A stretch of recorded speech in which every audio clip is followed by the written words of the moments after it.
Pak JP nih, saya mau menjelaskan di video ini tentang tahun jubileum dan Porta Santa serta hubungannya dengan indulgensi. Mudah-mudahan belum terlambat memberikan keterangan ini. Mana tahu ada di antara kita baru mendapat informasi di paroki kami, di keuskupan kami, ada yang baru bertanya meskipun sudah berjalan hampir 4 bulan ini, apa yang dimaksud dengan pintu suci ini? Kebetulan paroki saya juga ikut menjadi salah satu gereja yang pintunya dijadikan juga bagian dari Porta Santa. Porta Santa itu dari bahasa Latinnya ke bahasa Italia juga dipakai. Pintu yang suci, pintu jalan masuk gitu ya. Nah, ini dikaitkan dengan tahun jubileum kali ini. Bukannya untuk pertama sekali dihubungkan Porta Santa dengan tahun jubileum, tetapi di sini ada penekanan yang khusus sebagaimana diucapkan oleh Paus Fransiskus. Membuka ruang bagi orang yang mau bertobat dan ada jalan keluar serta jalan masuk, ada pengampunan dan ada harapan. Itu yang mau ditunjukkan gitu ya. Nah, ada beberapa sumber yang saya pakai. Yang pertama itu ada satu catatan tentang sejarah dari Porta Santa dan tahun jubileum ini sendiri. Jubileo itu kan tahun yang terminologi ini sendiri diambil dari kitab suci tentang eh, tahun sabat 7 kali 7 49 per 50 tahun. Tetapi dalam sejarah gereja pelaksanaannya tidak sedetil itu. Dalam arti itu dilakukan, sebentar saya lihat, pernah dilakukan di dalam gereja bukan hanya sekedar sekali 50 tahun, tetapi pernah sekali 33 tahun. Satu tahun simbolik begitu ya. Sesuai dengan umur Yesus diharapkan itu, dibayangkan. Nah, tahun 1450 sudah dimulai kebiasaan ini. Dan bahkan sebelumnya tahun 1423 di Basilika Santo Johannes Lateran sudah ada praktek membuka pintu untuk pertama kalinya dalam sejarah tahun jubileum. Pada saat itu tahun jubileum dirayakan sekali setiap 33 tahun. Dan itu dikatakan juga dibuat juga pada hari Natal, pada kesempatan selanjutnya. Dan setelah itu awalnya hanya di Johannes Lateran yang adalah katedral di Roma, tapi kemudian ada seorang Paus Alexander ke-6 yang menghendaki agar pintu suci itu tidak hanya di Johannes Lateran tetapi juga di gereja basilika lainnya yang ada di Roma.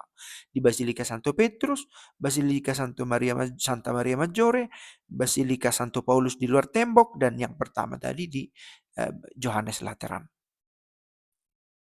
Itu sudah ada tahun 1499, tahun 1500. Sudah ditetapkan di 4 pintu itu. Nah, Paus Fransiskus dalam dokumen terbarunya itu tentang harapan ya, Spes Non Confundit, ia menuliskan, saya mau juga membuka satu pintu di penjara untuk mengatakan bagi mereka yang tertawan karena dosa-dosa, karena kesalahan, selalu ada jalan pulang, jalan kembali, pintu terbuka, pintu pengampunan. Nah, itu yang mau ditekankan. Nah, dalam konteks liturgi ritualnya gereja Katolik, pengampunan itu kan juga hendak ditunjukkan lebih nyata gitu ya. Kalau kita katakan pengampunan, apa tanda seseorang sudah diampuni? Nah, kita memakai istilah-istilah khusus untuk membantu kita memahami situasi itu gitu ya. Ada yang disebut dengan indulgensi. Kalau dikatakan di sini satu pengampunan yang dikaruniakan kepada umat oleh gereja Katolik, tentu datang dari Allah sendiri, pengampunan yang datang darinya, tetapi hadir dengan nyata secara katakanlah sakramental lewat gerejanya dalam praktek tahun jubileum ini, Porta Santa ini. Maka Ada satu dokumen baru yang dikeluarkan oleh Norma atas indulgensi selama tahun jubileum biasa sepanjang tahun 2025. Sesuai dengan apa yang dituliskan oleh Sri Paus Papa Fransiskus, gitu ya.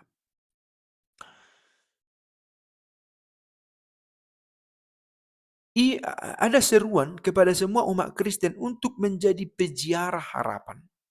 Ah, Kita berziarah, mengunjungi gereja-gereja, melewati Porta Santa, mengenang kembali, merayakan bahwa kita memiliki harapan. Ini adalah kebajikan yang harus ditemukan kembali. Seorang Kristen harus hidup dalam pengharapan, yang mencerminkan kerinduan hati manusia yang membutuhkan kehadiran penyelamatan Allah, dan meminta untuk diubah menjadi tanda-tanda harapan.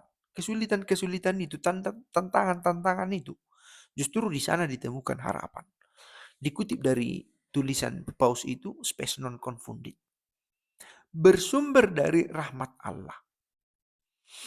Nah, Paus Fransiskus sebelumnya sudah mengeluarkan satu dokumen tentang jubileum luar biasa tahun 2015 tentang misericordia, belas kasih.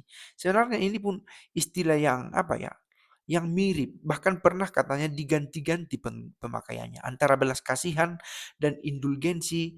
Keduanya bermaksud mengekspresikan kepenuhan pengampunan Allah yang tidak memiliki batas. Allah yang baik, Allah yang memberikan pengampunan tanpa batas. Ini ditulis juga dalam Spes non confundit. Indulgensi adalah rahmat jubilaris. Indulgensi, seseorang dipulihkan dari keberdosaannya dan dihindarkan dari akibat-akibat yang datang dari dosa itu sendiri. Syukur kepada Allah. Mungkin akan ada yang memprotes, bagaimana Katolik ini terlalu gampang mengampuni. Syukur karena kita punya Allah yang mau mengampuni. Itu yang hendak gereja tunjukkan dengan perayaannya. Termasuk ini kembali ya, melewati pintu suci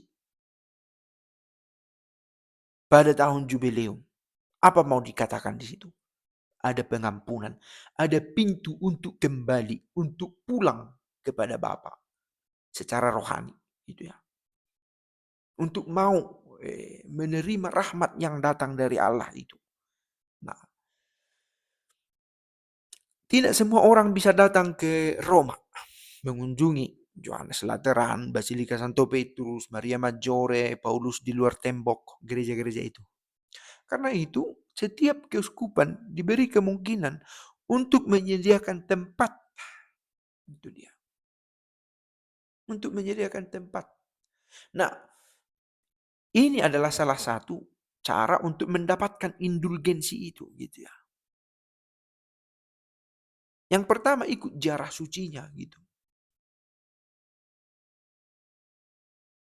Ikut ibadat-ibadatnya. Kalau ada kegiatan jalan salib, rosario, perayaan tobat, diisi dengan pengakuan dosa. Kalau ada diumumkan itu di paroki, boleh diikuti. Di mana saja peziarahan itu bisa dilakukan? Di Roma. Tadi saya sudah katakan. Oke, di Tanah Suci. Di sana katakan ada 3 basilika utama. Makam Kudus di Yerusalem, tempat kelahiran di Bethlehem, dan gereja Kabar Sukacita di Nazaret. Juga ini yang ketiga. Oke, pastor, saya tak bisa ke Roma. Saya tak bisa ke Tanah Suci. Oke, di keuskupan dengan mengunjungi katedral atau tempat suci lain yang ditunjuk oleh uskup setempat. Maka tidak alasan, oh bagaimanalah Katolik ini ya, ke Roma untuk diampuni dosanya. Tidak. Di tempatmu pun bisa. Kampung saya, gerejanya dipilih menjadi salah satu untuk Porta Santa. Di sana pun ada. Untuk menunjukkan rahmat itu benar-benar hadir. Nah, apakah kita mau mengalaminya sendiri? Gitu ya. Nah, selain berziarah, ada juga di salah satu tindakan yang diusulkan adalah mengadakan kunjungan ke tempat suci. Mengunjungi secara pribadi atau berkelompok tempat suci jubilaris dimanapun, berdoa, bermeditasi, dan disertai dengan doa Bapa kami, pengakuan iman, dan doa kepada Maria, Bunda Allah. Nah ini bagian yang tidak bisa dilewatkan. Tidak bisa dilewatkan bagian berdoanya, karena ini kegiatan rohaninya. Mengikuti misa, mengikuti retret atau pertemuan formasi tentang Konsili Vatikan kedua dan tentang katekismus. Selain itu, tindakan-tindakan karitatif, tindakan tobat, tindakan amal, melayani orang miskin, mengunjungi orang sakit, mengunjungi tahanan, dan memberikan sesuatu yang membantu kepada yang membutuhkan. Berpantang dari hiburan berlebihan atau konsumsi yang tidak perlu, berpuasa, menyumbang uang kepada yang miskin. Nah, tindakan-tindakan ini sebagaimana sudah diingatkan di masa Prapaskah terutama, tapi bukan hanya masa Prapaskah, sepanjang tahun ini, karena ini tahun jubileo, juga diharapkan.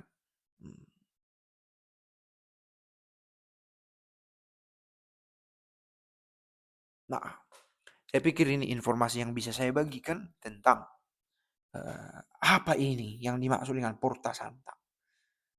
Satu tradisi gereja, kita melewati pintu yang dibuka. Pintu yang mana?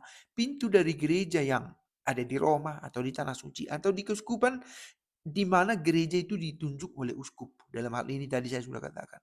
Nah, di sana ada pintu gereja yang dikhususkan untuk bisa dilewati. Simbolik, iya. Tradisi yang sudah berlangsung 500 tahun lebih, 600 tahun lebih. Untuk dilewati, mengingatkan kita bahwa ada pengampunan, ada pintu terbuka. Betapa besar pengampunan tak terbatas dari Allah bagi manusia. Dan kita mau menerima itu. Salah satunya dengan ikut berdoa di sana. Oke, ada beberapa cara. Berziarah, mengunjungi tempat-tempat suci, berbuat doa, tobat, amal, dan ya mau berbagi, dan ini mengunjungi pintu suci itu. Itu saya pikir ini informasi yang bisa dibagikan. Semoga berguna. Tahun Yobel, tahun pengampunan, tahun seseorang dibebaskan dari ikatan-ikatannya.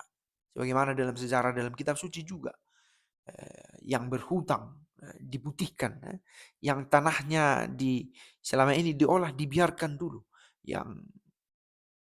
yang selama ini mengambil tanah orang lain mengembalikan tanah itu, dan seterusnya.